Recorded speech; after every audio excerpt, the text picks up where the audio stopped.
보증금을 올리셔야 됩니다. 월세 올렸다가 건보료가 폭탄 나올 수도 있다. 10만 원 더 받으려다가 30만 원 내게 생기게 되는. 살다 보면 이런 게 있어요.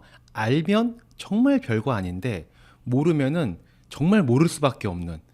그래서 나중에 알게 됐을 때 내가 그때 그걸 왜 몰랐지? 이런 경우들이 있지 않습니까? 오늘 말씀 드리는 그 주제도 바로 그런 부분이다라고 보시면 될 것 같습니다.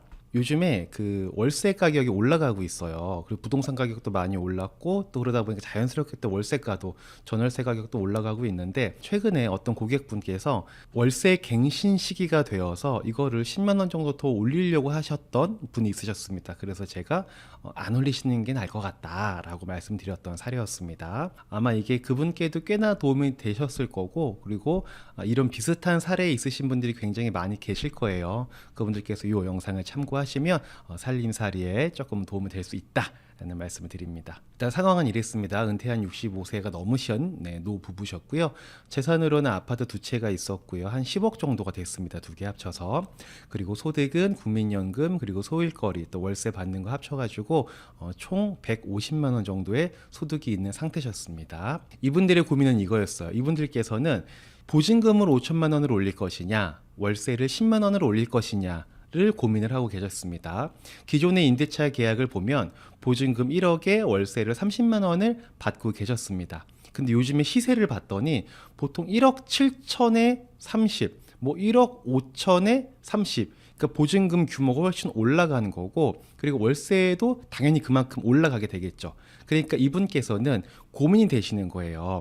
시세에 맞춰서 제값을 받긴 받고 싶은데 보증금을 올려받을 것이냐 월세를 올려받을 것이냐 이게 고민되는 상황인 거죠. 여러분 같으면 어떤 선택을 하시겠습니까? 아마 대부분 많은 분들이 보증금 받아서 뭐하냐 월세 더 받는 게 낫지 내가 지금 살면서 이 나이에 목돈 들어갈 데가 어디 있다고 생활비가 필요하지 이러면서 월세를 선택하시는 분들이 많이 계시지 않을까라고 생각을 하는데요. 만약에 월세를 10만 원을 올리게 되면요. 이분께서는 건강보험료 30만 원이라는 부담을 안게 되십니다. 이유는 뭐냐면 지금 이분은 피부양자세요. 건강보험에서 피부양자이신데 월세를 10만 원 올리는 순간 지역가입자로 퉁 하고 튕겨져 나오게 됩니다. 그러면서 건강보험료가 30만 원 정도가 부과가 된다는 거죠. 왜 그러냐면 우리가 이걸 좀 알아볼 필요성이 있습니다. 건강보험 체계를 보면 3개의 신분이라고 봐야 될까요? 3개의 신분이 있습니다. 직장가입자, 지역가입자, 피부양자가 있는데 직장가입자에 뭐 다들 아시는 것처럼 근로자 생활을 하시는 분들이 가입되어 있는 형태인 거죠. 그리고 이거는 회사에서 50%를 부담을 해주기 때문에 상대적으로 건강보험료에 대한 부담이 크지 않으신 분들이십니다.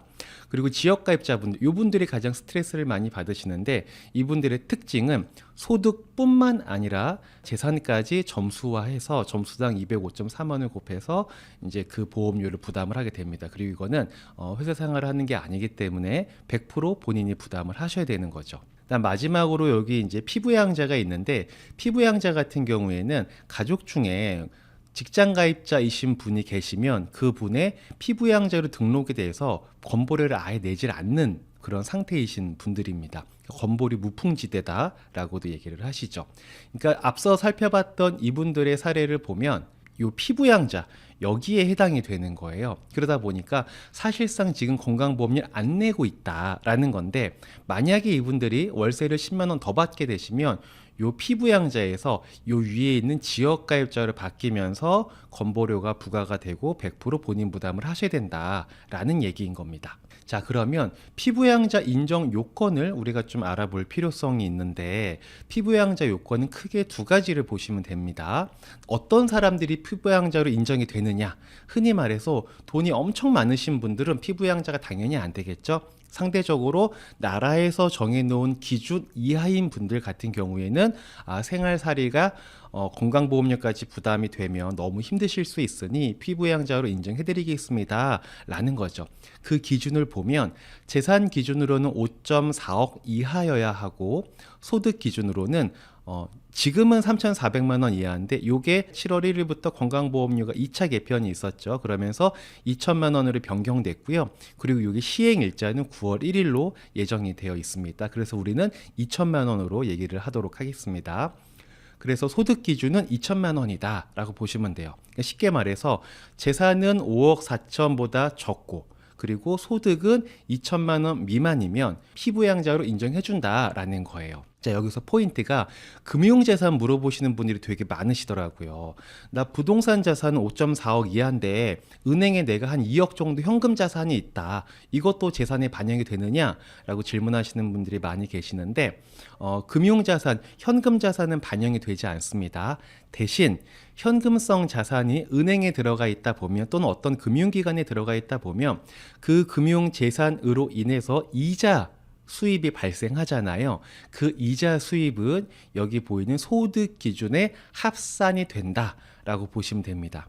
여기서 한 가지만 더 말씀드리면 여기 이자 소득이 있는데 이자가 500만 원 이런 것들은 여기 반영이 안 됩니다. 이게 그래서 일정 금액 이상 됐을 때만 금융소득이 이 소득 기준에 합산이 되는 겁니다. 그래서 예를 들어서 요 금액 이하일 경우에는 소득이 합산을 하지 않는 거예요. 소득으로 보질 않는다는 거죠.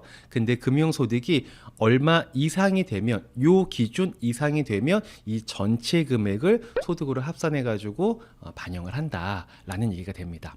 다시 한번 정리하자면 쉽게 얘기해서 재산은 5.4억 이하이고 소득 기준이 2천만 원 이하일 경우에는 피부양자로 인정이 된다. 그래서 건강보험료를 내지 않는다. 라고 보시면 됩니다. 근데 요거 한 가지만 더 말씀드릴게요. 이런 분들 많았어요. 원래 여기 재산 기준이 5.4억에서 3.6억으로 변경되는 안이 나왔었거든요.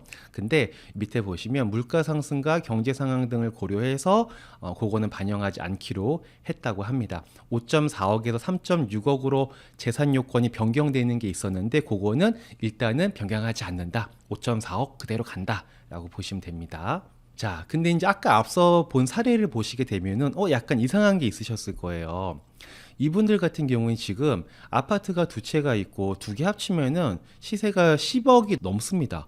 그러면 재산가표가 5.4억 초과하게 되면 피부양자 자격을 인정받을 수 없는 거 아니냐. 근데 어떻게 이 사람들은 재산이 10억이 넘음에도 불구하고 피부양자일 수 있는 것이냐? 라고 물어보시는 분들이 많은데 일단 여기서 말하는 재산이라는 거는 재산 과표라는 거를 적용하게 되는데요. 요 재산 과표는 아파트 시세가 아닙니다. 시세가 아니라 공시 가격에 공정가액 시장 비율 60%를 곱해주게 되는 거예요. 예를 들어서 이분은 2억 7천짜리 아파트가 있었는데 이 아파트의 이거는 시세인 거고요. 공시 가격은 1억 6,800입니다. 훨씬 적죠. 여기에서 60%를 곱해주는 거예요. 그리고 또 한 가지 아파트가 있었는데 이건 7억 5천인데 얘의 공동주택 가격을 보니까 5억 1,500입니다. 시세보다 훨씬 적죠. 그래서 여기에 공정시장 가액 비율을 곱해주게 되면 2억 7천짜리 아파트는 과표로는 1억 정도가 되는 거고요. 7억 5천짜리 아파트는 3억 정도가 되더라. 그래서 두 개를 합했더니 4억 1,700 정도가 되는 거죠. 그러면 5.4억보다 낮죠? 그러니까 이분들은 재산 과표 기준으로 봤을 때는 피부양자 인정 자격에 부합이 되시는 거죠. 그래서 보통은 시세 대비 한 40% 조금 넘는다라고 보시면 돼요. 재산 과표를 산정을 하실 때. 자, 그리고 두 번째입니다. 이분들 같은 경우에는 지금 소득이 2천만 원 넘지 않는데 왜 피부양자 자격이 상실이란 말이냐. 그래, 아파트 갖고 있는 재산은 재산과표로 피부양자 자격에 인정이 되는 걸 알겠다. 그러면 피부양자가 돼야지. 아니, 소득이 2천만 원 이하인데 왜 피부양자 자격이 상실된다는 말이냐. 지금 이분들의 소득을 보면 총 소득이 월 150만 원입니다. 근데 여기에서 월세가 차지하는 비중이 30만 원이에요. 그럼 여기에서 10만 원 더 올린다 하더라도 월에 160만 원이고 1년으로 계산을 해보면 1920만 원이지 않냐. 그러니까 월세 30만 원인데 10만 원 더 올려받는다 하더라도 총소득은 160만 원이고 그러면 1년 동안 발생되는 소득은 1920만 원이면 피부양자 인정 요건이 2천만 원이라며 그보다 적잖아. 근데 왜 피부양자 자격이 상실되는 것이냐? 라고 또 질문을 하실 수가 있어요. 그건 왜 그렇게 되는 거냐면 우리가 이제 소득 기준을 볼 때 아까 말씀드렸던 것처럼 여기 보이시는 2천만 원을 가장 기본적인 기준으로 하기는 합니다. 자, 근데 예외 조건이 좀 몇 가지가 있는데 그 중에 여러분들께 해당될 수도 있는 사항을 좀 크게 두 가지를 말씀드리면 첫 번째로는 사업소득이 있으면 사업소득이 1원이라도 있으면 안 된다. 라는 거예요. 그러니까 우리 상가 같은 거 월세 받으시는 분들 보면은 세금 계산서 발행해 줘야 되기 때문에 사업자 내고 이렇게 소득을 받는 분들이 계십니다. 그런 분들은 사업소득으로 분류가 되겠죠. 그러면 피부양자 인정 요건에서 2천만 원이 안 되더라도 피부양자가 안 된다라는 거고요. 그리고 사업소득을 얻는 분들 중에서 사업자 등록증이 없는, 사업 등록이 안 되어 있는 사업소득자들이 있습니다.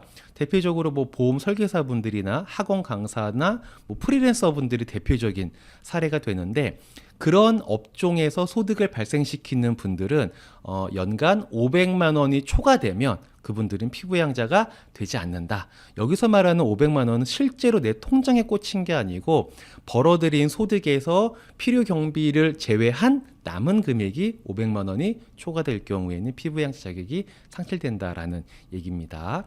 자, 마지막 빨간색 글자 있죠? 요 임대소득이 없어야 됩니다. 그러니까 피부양자가 되려면 임대소득이 월세 받는 게 1원이라도 있으면 안 됩니다. 무슨 말이냐?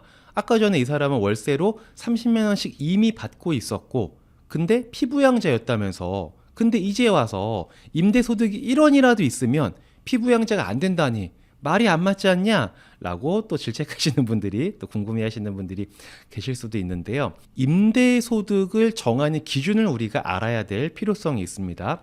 아까 저희들이 재산을 산정할 때 시세가 아니라 재산 과표, 공정시장가액 비율까지 곱해주는 공시가격에 공정가액을 곱해주는 그런 법칙, 그런 계산식이 있었잖아요. 임대소득도 그런 게 있습니다. 어떻게 되냐면 임대소득 같은 경우에는 내가 월세를 받아요. 그러면 거기서 필요 경비를 50%를 제외해 줍니다. 그리고 그 남은 금액에서 200만 원을 공제해 줘요. 그게 실제 임대소득이다 라고 보시면 되는데 이분 같은 경우에는 360만 원, 월 30만 원이었으니까 연간 360만 원의 임대소득이 있었습니다. 거기에서 50%인 180만 원을 공제해 줍니다. 그럼 180만 원이 소득금액으로 남아있겠죠. 그 180만 원에서 200만 원을 또 빼주는 거예요. 그러면은 빵원이 되겠죠. 0원이 될 겁니다. 그렇기 때문에 360만 원이라는 소득은 사실상 임대소득으로 볼 때는 건강보험에서는 0원으로 본다 라고 이해를 하시면 됩니다. 그래서 앞서 보셨던 그 사례에 해당하시는 분은 월세를 30만 원을 받았지만 임대소득은 0원으로 책정이 되는 거고요. 따라서 피부양자로 인정받을 수 있었다 라고 보시면 됩니다. 그래서 통상 월 33만 원의 임대소득을 받는 분들은 피부양자 인정 요건에서 가능하다라고 보시면 됩니다. 그리고 이게 임대사업 미등록자라고 제가 해놨잖아요. 임대사업자를 등록하신 분들이 계시죠. 그분들 같은 경우에는 연간 1,000만 원까지는 받으셔도 피부양자 자격에서 임대소득으로 탈락되는 그런 일은 없다라고 보시면 됩니다. 자, 여기 딱 보시면 이제 이해가 되시겠죠. 아까 전에 제가 피부양자 소득 요건에서 임대소득이 없어야 된다라고 말씀드렸고 400만 원까지 연간 400만 원까지는 월세를 받아도 사실상 임대소득이 없는 걸로 간주가 된다라고 말씀드렸잖아요. 근데 이분께서 월세를 30만 원 받을 때는 임대소득이 0원이었는데 만약에 월세를 시세에 맞춰서 10만 원을 올렸다. 그러면 어떻게 될까요? 그러면 이게 360만 원이 아니고 480만 원이 되겠죠. 480만 원에서 필요경비 50%를 인정을 해주게 되면 240만 원이 인정이 될 테니까 소득이 240만 원이 남는 거예요. 그러면 240만 원에서 200만 원을 또 공제를 해주게 됩니다. 그러면 얼마가 남아요? 40만 원이 남죠. 그러면 이분은 임대소득이 연간 40만 원이 있는 사람으로 정리가 되겠죠. 그러면 연간 소득이 40만 원이 있으면 피부양자가 될까요? 안 될까요? 안 된다라는 거. 그래서 앞서 본 사례 같은 경우에는 월세를 그냥 10만 원 올렸을 뿐인데 이분 같은 경우는 피부양자에서 지역가입자로 전환이 되게 되고 지역가입자로 전환이 되는 순간 소득과 재산을 점수화해서 건강보험료가 부과가 되는데 그걸 제가 계산을 해봤더니 29만 7천 얼마가 되더라고요. 그러니까 대략적으로 월간 한 30만 원 정도의 건강보험료가 부과될 수 있다라는 겁니다. 그러니까 10만 원 더 받으려다가 30만 원 내게 생기게 되는 그런 꼴이 되는 거죠. 이분한테 제가 이 말씀 드렸습니다. 10만 원 올리시면 안 됩니다. 이렇게 말씀드린 거죠. 자, 다시 한번 정리하자면 연소득이 2천만 원 이하 그리고 재산 과표가 5.4억 이하면 피부양자가 인정된다라는 거 정리 한번 드렸고 월세 임대 수입은 없어야 된다라는 말씀 드렸고 월세 수입이 이분 같은 30만 원이 있기는 있으신데 이것저것 공제하고 나면 사실상 임대 소득은 없는 걸로 본다. 라고 말씀드렸죠. 자, 그래서 처음에 드렸던 질문이죠. 이분 같은 경우에 지금 내가 보증금 1억에 월세 30만 원 받고 있다. 근데 시세를 보니까 보증금을 올리거나 아니면 월세를 올려야 될 것 같은데 어떤 걸 올릴까? 이제 딱 보면 여러분 답이 나오시죠. 어떤 걸 올려야 될까요? 네, 당연한 겁니다. 당연한 겁니다. 보증금을 올리셔야 됩니다. 월세 올렸다가 건보료가 더 폭탄 나올 수도 있다라는 거죠. 당연히 보증금을 더 올리시는 게 현명한 선택이신 거죠. 그래서 저는 이렇게 좀 말씀드렸어요. 차라리 월세를 받지 마시고 보증금을 받으십시오. 보증금 받으시는 거는 건보료에 반영이 안 됩니다. 그러니 5천만 원을 보증금을 받으셔서 그거를 GPL 채권에 투자하셔서 매월 이자 수입이 24만 원 생기실 테니까 요 형태로 만들어 보시면 어떻겠습니까? 첫 번째 안을 말씀을 드렸고 그리고 두 번째는 이런 것도 한번 고민해 보셔라. 요거는 뭐 고민 사항인데 월세를 아예 그냥 전세로 바꾸는 거죠. 여기 보니까 전세가가 지금 2억 3천이 시세예요. 그러면 내가 전세를 변경하게 되면 2.3억을 받게 될 것이고 그 중에서 이제 1억은 원래 있던 보증금 빼줘야 되니까 1.3억이 남을 거잖아요. 그러면 그 1.3억을 GPL 채권에 투자하게 되면 매월 월세처럼 받을 수 있는 이자 소득이 63만 원이 됩니다. 그러니 1번과 2번 중에 선택하시는 게 좋지 월세 10만 원 올리는 거는 절대 안 됩니다. 이렇게 말씀드렸습니다. 그래서 정리해보면 이렇게 되는 거죠. 그래서 만약에 내가 월세를 10만 원을 올리게 된다. 그러면 실제 내가 매달 쓸 수 있는 돈은 130만 원이 됩니다. 소득에서 건강보험료를 제외하고 났더니 130만 원 쓸 수 있게 되는 거고 만약에 보증금 5천만 원을 올려서 그걸 GPL 채권에 투자한다. 그러면 이렇게 소득이 들어오고 따로 나가는 건강보험료가 없기 때문에 174만 원을 매월 쓸 수 있게 되는 거고요. 만약에 전세로 변경을 하게 된다. 그럴 경우에는 이렇게 된다라는 결론이 만들어지게 됩니다.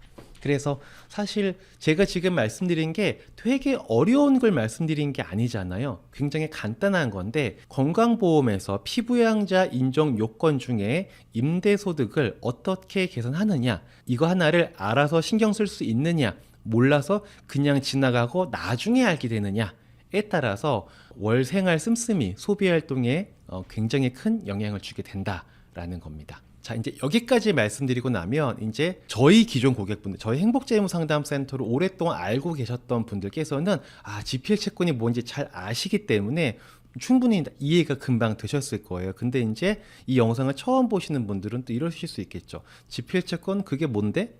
그게 뭔데? 그거 안전한 건가? 이런 생각을 또 하실 수 있잖아요. 그래서 이 부분 좀 간단하게, 정말 간단하게 말씀드릴 겁니다.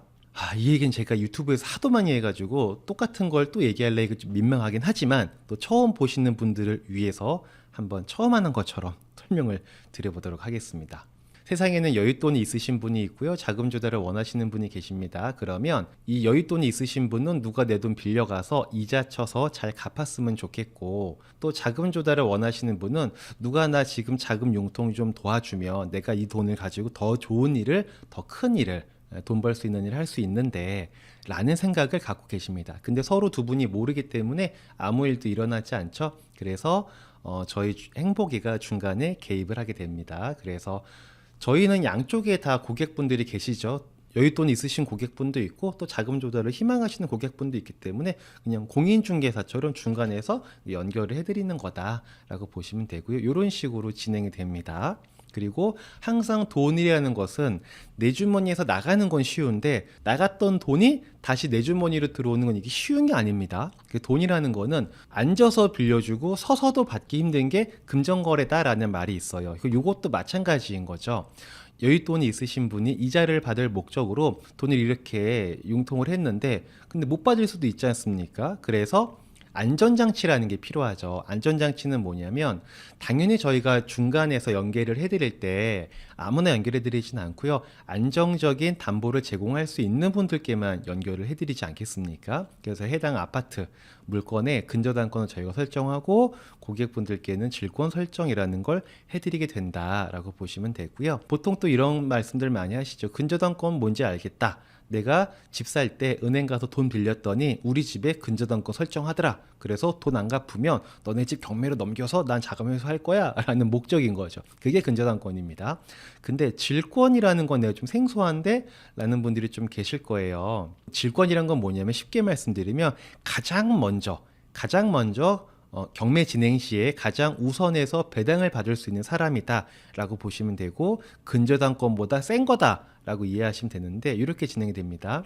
만약에 돈을 빌려가신 분이 돈을 안 갚는다 그러면 근저당권자인 저희는 행복이는 법원에 경매를 진행을 하게 될 거고요. 경매를 진행하게 되면 낙찰자가 나오고요. 낙찰자는 법원에다가 낙찰금을 입금을 하게 됩니다. 그러면 법원은 이 낙찰금을 등기부상의 우선순위에 따라서 법적으로 다 정해져 있을 거 아니에요. 우선순위가. 거기서 제일 첫 번째 우선자에게 낙찰금을 먼저 주겠죠. 그게 누구냐? 질권자가 된다는 거죠. 그리고 질권자한테 주고 남으면 근저당권자한테 준다라고 이해를 하시면 됩니다. 그래서 질권이라는 권리는 어떤 문제가 생겨서 경매를 진행을 했을 때 그 배당을 가장 우선적으로 받을 수 있는 강력한 권리이다라고 이해를 하시면 됩니다.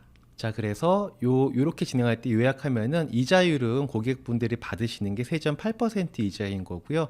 1억을 투자하신 분들 같은 경우에는 약 한 50만 원 정도, 정확하게 48만 원 얼마인데 편의상 50만 원이라고 표기를 했습니다. 그리고 아파트 담보 비율은 저희는 75%를 인정을 하고 있는데 이게 무슨 말이냐면 10억짜리 아파트를 담보로 제공을 한다고 해서 10억을 대출해드리게 되면 위험할 수 있죠. 왜냐하면 아파트라는 건 안전자산이긴 하지만 변동성이라는 게 있잖아요. 그래서 10억짜리 아파트면 7억 5천까지만 대출을 진행을 하고 있다라고 보시면 되고요. 여기 나는나님께서 질문하셨는데 1년 단위 맞습니다. 1년 단위로 진행이 된다라고 보시면 되고요.